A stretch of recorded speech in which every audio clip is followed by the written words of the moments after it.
Good afternoon, Vice Chair Stein and colleagues. Again, for the record, I am Mary Lehman, asking for your favorable support of HB 94. This is enabling legislation that allows county and municipal governments to lower the maximum speed limit to 15 miles per hour on certain roadways after performing an engineering traffic study. Simply put, the purpose of this bill is and will save lives. So if the legislation sounds familiar, like the last bill, to many of you it should. The committee approved it last year. It passed the full House with bipartisan support. Again, our friends in JPR did not move it. So there are two compelling reasons for the committee, I believe, to pass this bill again. And the first is that in the 2021 session, we gave permission to Montgomery County and only Montgomery County, because it was a local bill, to lower speed limits on Montgomery County roads to 15 miles an hour after an engineering study. Montgomery had been asking for that authority for 3 years. It passed on the third request. So what does that mean? It means that Montgomery gets to do that and make its roads safer. But I would say, and I would hope you would agree, that the other 22 counties in Baltimore City should also have that ability to lower local speed limits if they choose. Again, this is enabling legislation. So the second reason to pass the bill is that excessive speed is a factor in more than 1/3 of traffic deaths nationwide, more than a third. It's a fact. Lower speed limits save lives. Multiple counties across the state and MDOT's Highway Safety Office have committed significant resources to what they call their Vision Zero plans, and those are their goals of getting to zero traffic fatalities. Traffic fatalities have been a serious problem in Maryland, and they have remained stubbornly high, even during the last 4 years or so, with fewer cars on the road, especially during the peak of COVID. Already in the first 32 days of this year, and I do give MDOT credit, it's keeping very up to date on fatalities. So through Wednesday of this week, we have statistics through February 1st. Already we have lost 37 of our neighbors in traffic accidents. And that includes 21 drivers, 7 passengers, 7 pedestrians, and 1 bicyclist. The remaining fatality is still under investigation. In 2022, Maryland State Police reported that there were 547 traffic deaths, down just slightly from 563 in 2021, 573 in 2020, and 535 in 2019. Drivers are the most likely to be killed, followed by pedestrians. Since 2019, almost 2,000 citizens have been killed in traffic accidents. That includes 1,357 drivers, 531 pedestrians, 321 passengers, and 43 bicyclists. So again, the goal of HB 94 is to reduce those fatalities as well as injuries and just make Maryland roads safer. Really quickly, one final point, Mr. Vice Chair, about speed cameras. The 2021 Montgomery County bill was amended by the Judicial Proceedings Committee to say that the county could not install new speed cameras where those speed limits are reduced to 15 miles per hour. So this statewide bill specifies the same thing. There can be no speed cameras placed in these zones. And so in closing, again, I'm asking the committee to give our local jurisdictions the authority to lower their speed limits after an engineering study, and I thank you for your consideration. Thank you, Delegate. John? Thank you, Vice Chair Stein, members of the committee. My name is John Corn. I'm president of Bicycle Advocates for Annapolis and Anne Arundel County, also known as Bike AAA. I also served on the 2017 Maryland Bicycle Safety Task Force created by this legislature. I just want to say that I'm happy to be back in the room since COVID. As was mentioned, the state adopted Vision Zero, and Anne Arundel County adopted Vision Zero last year. And as Delegate Lehman said, speed is a significant factor, and yet when we read crash reports, we often see this phrase, speed was not a factor. I would submit to you that speed is always a factor. Even if the driver was at the speed limit, speed is always a factor. It affects braking distance, it affects reaction time, and importantly for the group that I represent, which is people moving around outside of a vehicle, on foot, on bike, on scooter, etc., the severity of injury increases with speed. Recent Federal Highway Authority report said that at 23 miles an hour, a pedestrian is 10% likely to be killed in a crash.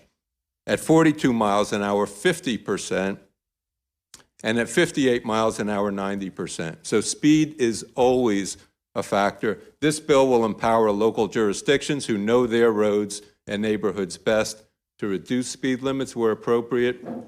I hope you'll find favorable view of this bill. Thank you. Thank you. Is Priscilla Condia here? You want to come up and testify?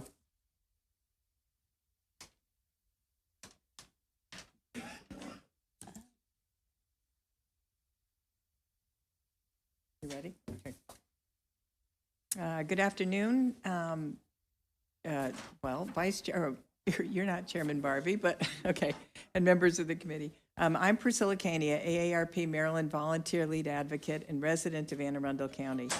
AARP is the largest membership organization in Maryland, representing those who are 50 and over. AARP Maryland has over 850,000 members, and AARP Maryland supports HB 94, and we thank Delegates Lehman and the other sponsors of this bill for this very important legislation. AARP Maryland believes every jurisdiction in Baltimore City should have the ability to change driving speeds. Everyone should feel safe crossing a street, but the streets can be dangerous, especially for older Americans. The number of pedestrians killed by vehicles rose 35% in the past decade, and the death rate is almost twice as high for people over 75 as the general population. Making streets safe has been an important issue for AARP. AARP Maryland advocates for everyone, including pedestrians, bicyclists, motorists, and transit riders of all ages and abilities to have safe streets. Case in point, last week, a 74-year-old bicyclist was killed in a hit and run right here in Anne Arundel County. And our own AARP lobbyist, who many of you know, Tammy Bresnahan, lost her brother, a Vietnam vet, at age 60 when he was out for his evening stroll in Pasadena. Walking and bicycling promote physical and mental health for all ages. Walking is the second most popular means of getting around after driving, and many communities are not designed to promote walking and bicycling. Residential areas are often far from commercial facilities. Sidewalks are often non-existent and in poor condition. Crosswalk signals are often not timed for the slower. Oh, gosh. Please support this bill. Thank you very much. Thank you. Thank you. Is Tom Butchko here?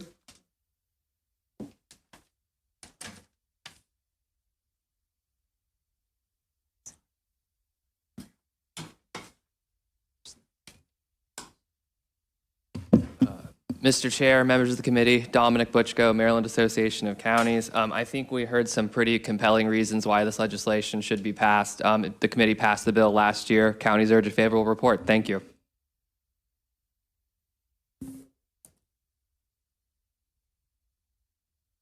Thank you for that succinct testimony.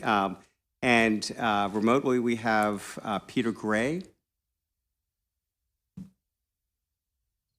Welcome. Thank you, Vice Chair Stein. My name is Peter Gray. I represent the Washington Area Bicyclist Association and its 1,500 plus members and several thousands of other supporters who live in the state of Maryland. I also am the co-chair for a group called Montgomery County Families for Safe Streets, which is just what it sounds like. You have my written testimony. I want to echo the things that Delegate Lehman and John Corrin said about speed. In my role working with Montgomery County Families for Safe Streets, we do memorials for bicyclists and pedestrians who die in Montgomery County, mostly on our state highways. And I have to say these memorials are tragic. They provide some solace and support for the families. But frankly, I want to stop attending these memorials. I want to stop conducting these memorials.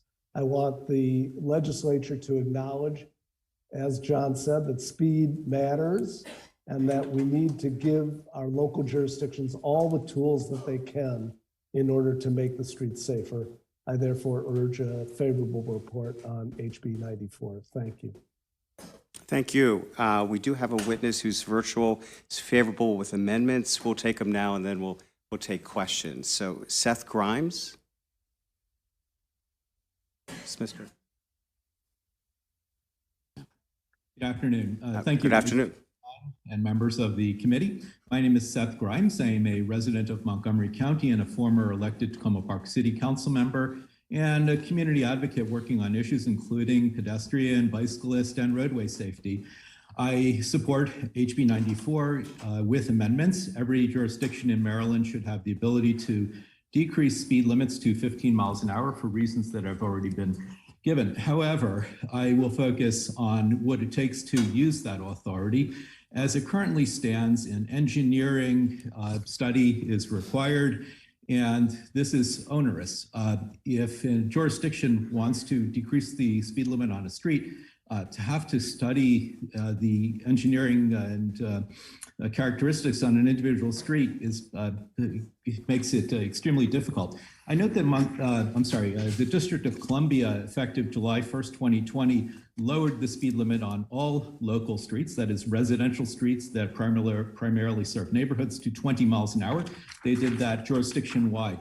Having a patchwork of speed limits on set of comparable streets is going to be confusing, and it's particularly hard to enforce whatever the mechanism. The Maryland General Assembly recognized that when enacting the legislation that would be altered here, 21803, by saying that Baltimore City may, without performing an engineering and traffic investigation, lower its speed limits.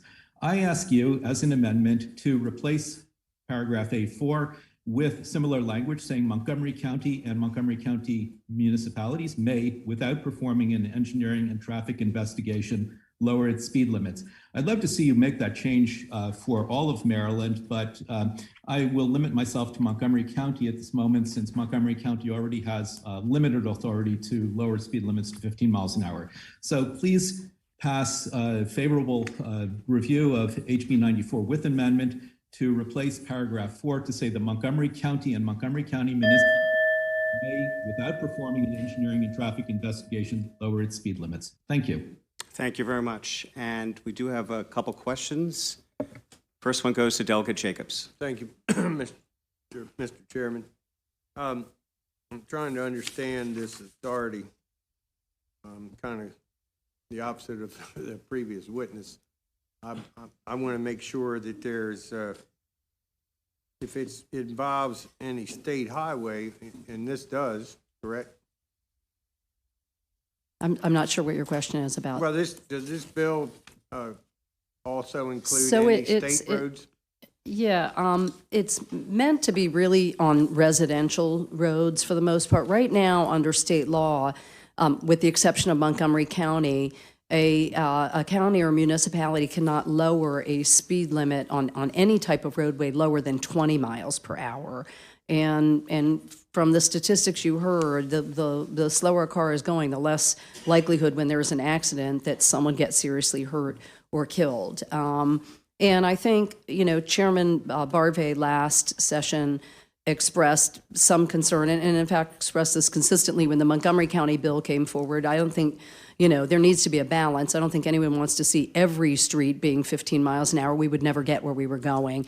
And so I believe the engineering language was a compromise. I did try to get information from Montgomery on how many roads so far have been designated as 15 miles per hour now that they've had the law for about a year, but I don't know that. But it's not meant to be on highways, certainly, or busier roadways. But that's the reason for the study as well, and I assume part of that study process includes public engagement. The public probably has, all of our constituents probably have many ideas about roadways where they would like to see the speed limit lowered.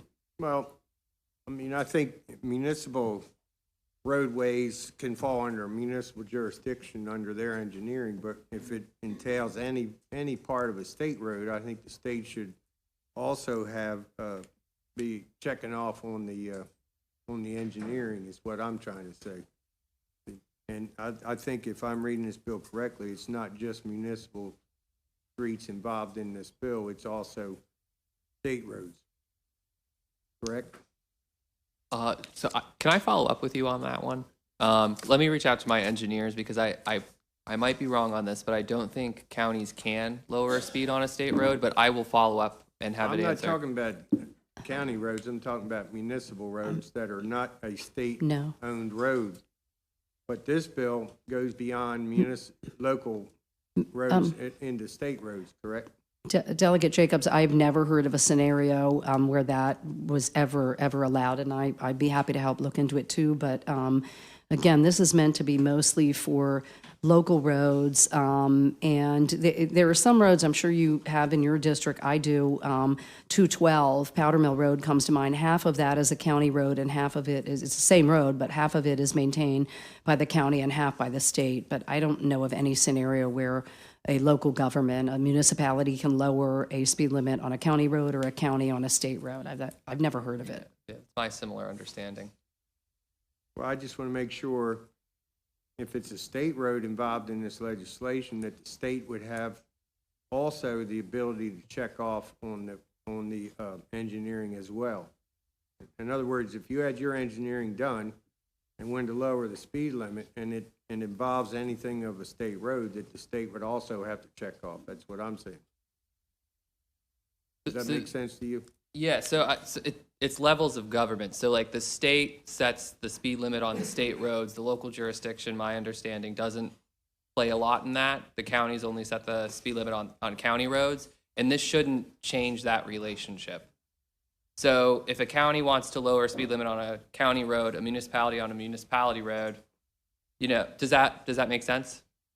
I think we missed the point of each other's conversation a little bit, but I'll tell you, Delegate Lehman, I'll follow up with you. Okay. Because I want to make sure it's clear on what. No, road- I on what appreciate it, roads we're- Delegate we're- Jacobs. Just to remind all of you again, it is enabling legislation. So it is up to, you know, if we do pass this and the Senate passes it, counties can take it up or not. They don't have to. They are not compelled to.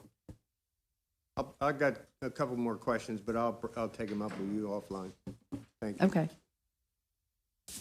Okay, and thank you. And Delegate Ndambe, maybe if you could clarify as to whether this would have any applicability to state roads or just non-state roads. Okay, next, Delegate Boyce. Thank you so much, Mr. Chair.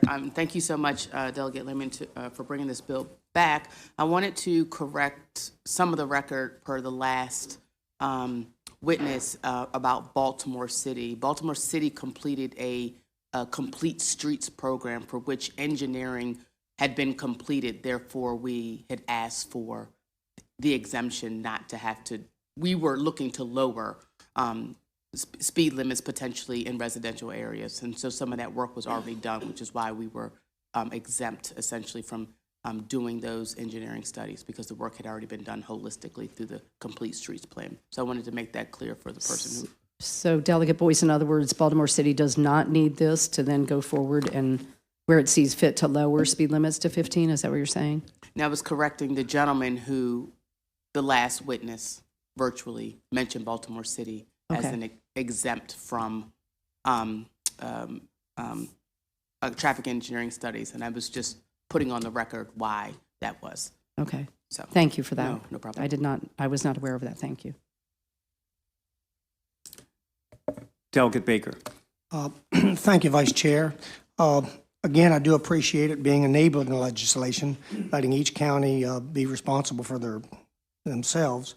But my question is, you had mentioned, I think, 547 deaths on Maryland roads in 2022. Was that? Yes, the statistics. Yes. The MDOT actually, in looking at its website the other day, I was amazed at how up to date it is, and I think, frankly, Mr. Vice Chair, that's the result of the many Vision Zero bills we've seen come through this committee the last few years. The agency literally had statistics through February 1st. And Well, my so for question this would year, be- it's 37, but did you ask last year or the year before? Well, I've referenced 2022, so maybe it was 2021 for 547 Yeah, it was the deaths. highest in 2020, I believe, of the last 5 My years. question would be, do you have that broken down, county roads, state roads? No, How many I of those mean, deaths are interstate? They do not, I did not, I'm not going to say they don't have that information. It's not presented on their website. I would think that they do have it, that if we requested a further breakdown, that is a good question. It was broken out by year and then by categories of driver, passenger, pedestrian, bicyclist, other, and other turned out to be cases that were still under investigation. I would be very interested in knowing if those number of deaths also include interstate deaths. Okay. Interstate 70, 81, 270. Right, I federal just know highways. that these statistics are reported by Maryland State Police to Maryland Department of Okay, Transportation. But if you could That's- find that, I'd appreciate it. Absolutely, Thank you. happy to follow up. Excuse me. Delegate, if you could push your button. I'm not supposed to touch the button? No, thank you. Okay, no further questions. That concludes the bill hearing on House Bill 94. Thank you, Delegate. We're going